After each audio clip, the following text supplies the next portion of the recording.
This Friday morning, one more blast of cold air and snow before it comes to an end. Yeah, take a look at this. A waterfall in Minnesota completely frozen over.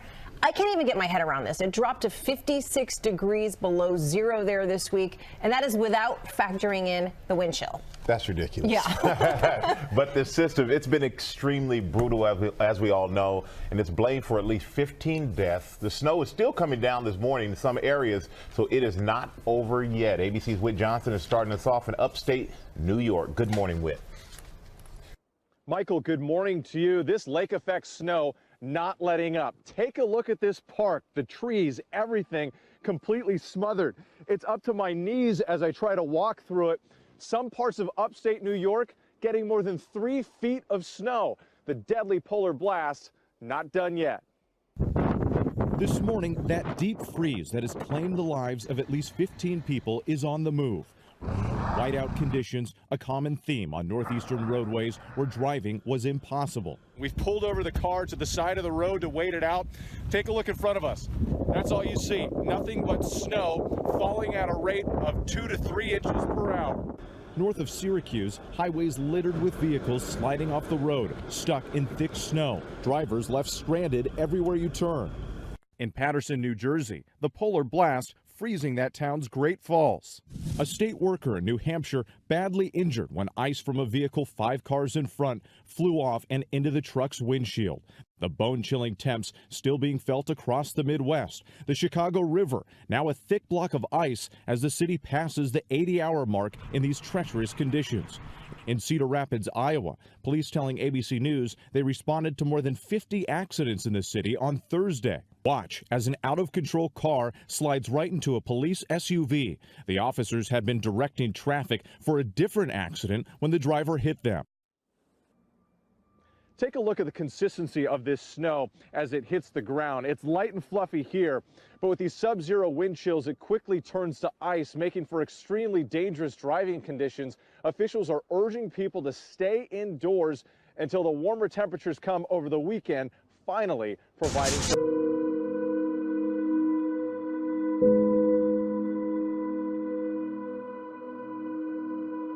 They've lived through droughts, decades of highs and lows in the Darling River, but these critically endangered Murray cod could survive no longer. This fish is 100 years old. It's never coming back. This is bloody disgraceful. This video has already been seen close to 3 million times on social media. Over an ecological disaster that's now believed to have killed up to 1 million fish in the Murray-Darling Basin.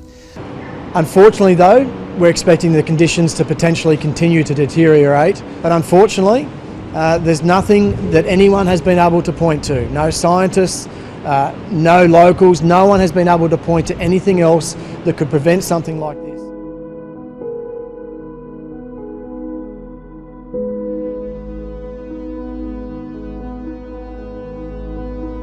A new fish kill has further devastated the Darling River in Menindee today, seeing thousands of creatures washed up, dead, and scenes like this stretching along the banks for kilometres. Look at them. That makes me feel like crying again. It's believed to be one of the biggest fish kills in history. This isn't normal. First, I want to take you to Menindee, where Rob filmed this for us this afternoon. Big carp there, struggling his last few breaths at the boat ramp. It's the third fish kill now, Menindee, at the boat ramp this morning. Really bony brim. Not to the extent that was last time, but certainly a lot of fish down that way as far as you can see there. Yeah, definitely thousands, if not hundreds of thousands of bonies there.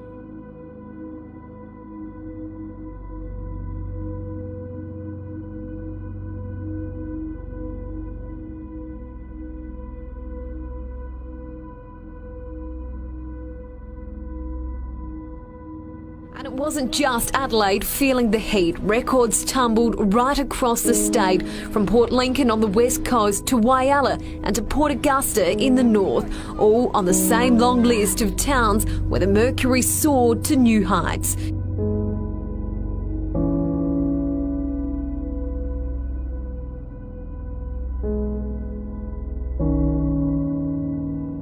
People in North Queensland are bracing themselves for what officials are calling catastrophic, record-breaking floods as torrential rain continues to fall across the region.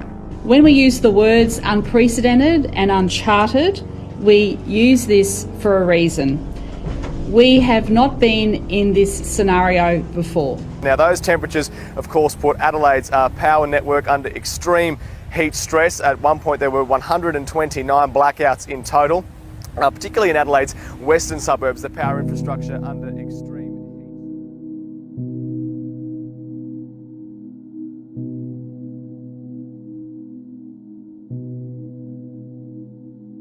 heat. By early this morning, more than 3/4 of the U.S. mainland was at or below freezing. It appears the coldest spot today is Cotton, Minnesota, where the actual temperature, that's without wind chill, was 56 degrees below zero. Even Hell, Michigan has frozen over. It was 14 below zero in Hell today.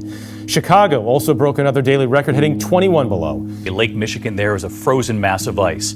Drivers facing whiteout conditions in Mansville, New York. And look at this, firefighters battling freezing temperatures and exploding cars on the top deck of a parking garage. Tonight, a bitter blast and an unforgiving freeze. The deep freeze here in Chicago has been relentless. For the past 48 hours, it hasn't been above zero.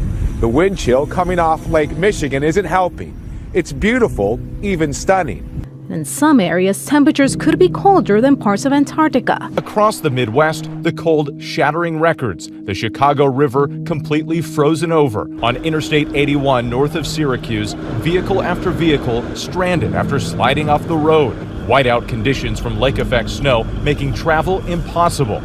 Across the globe, the weather picture is one of fire and ice, bone-numbing record cold in the Midwest, fire and record heat in Australia, 120 degrees and hotter this month. What that really means is that fires will be uncontrollable, they'll be fast-moving. And yo-yo weather cycles. After the deep freeze in the U.S., a 50-degree rebound in some cities within days.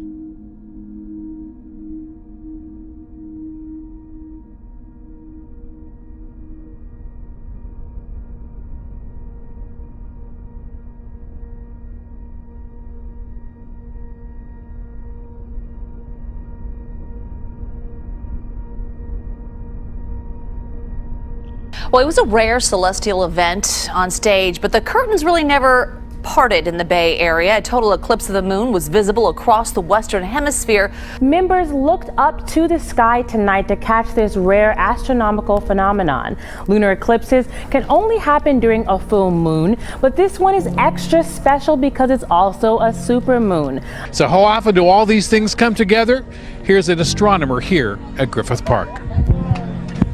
The super part is somewhat rare. The moon needs to be within a day or so of its closest position, and the orbit's a month long, so that's pretty rare. And then eclipses only a couple of times a year, and you have to be on the right side of the Earth to see it. So tonight is a little bit of a rare event, and folks should enjoy it. They say that it reminds them to slow down and enjoy life. Since it does happen every once in a while, it's like you don't want to miss that, and everyone's so distracted these days. It's like you should pay attention to stuff like this, you know? Definitely nice to get out and experience nature, you know. I think today in electronics and everything, we get all caught up in that. So it's nice to get out and see things that go on around us. There's a whole night sky up there to be discovered and explored and enjoyed. It's sort of a cosmic laboratory. These pictures are just incredible. We saw an entire eclipse of the moon, which then appeared blood red from the sunlight coming from the Earth's atmosphere.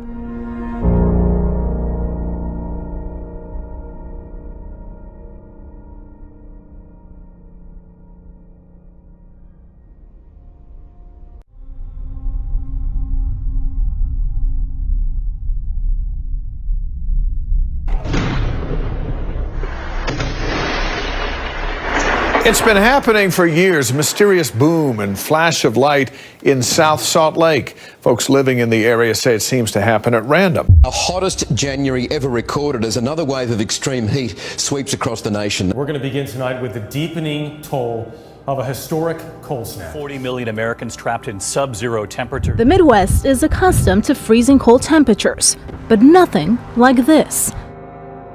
Just before noon today, hundreds of residents throughout Ogden and the surrounding cities started reporting what they described as intense shaking and a loud boom. It was a boom heard and felt across Ogden and the surrounding cities. One Facebook user said, "It shook my house, was like something huge slammed into the earth." The latest complaints concern loud explosion-type noises. Gloria Douglas lives directly adjacent to the well site. Yeah, very distinct. You know, it's something that you've not heard here before. And it's loud? Very loud. It's like an explosion. A spokesman for ODNR says that local authorities also did an on-site inspection and found nothing at the site that would indicate a possible explosion. There was no seismic activity that occurred.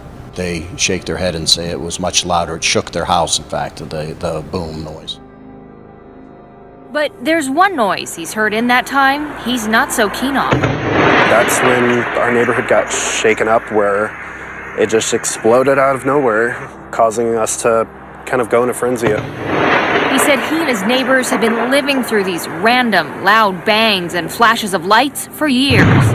I'm not the only veteran who lives in our community, so it can kind of shake you up when you hear it. He's reached out to the industrial businesses nearby, but no one seems to know the cause. It's extremely frustrating, leaving him with more questions than answers. Why is this happening?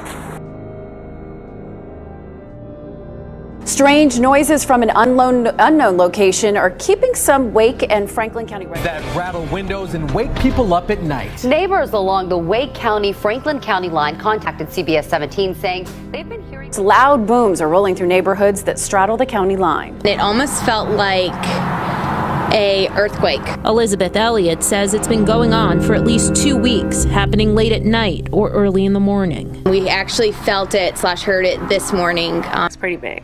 Some of her Barham Crossing neighbors are reporting windows shaking. Les Radford says he's heard loud noises in the area before, but this is different. Some neighbors say the boom is so loud, it wakes their dogs. I have no idea what it is, but I'd like to know. Very interesting. Well, a spokesperson for the Wake County Sheriff's Department said they had a deputy sit out there a while recently, but he heard nothing. But just after he left, there was another report of the loud boom. The pitter-patter of rain upset drivers, hurried pedestrians, and tired rush hour commuters. All normal sounds in a bustling Philadelphia.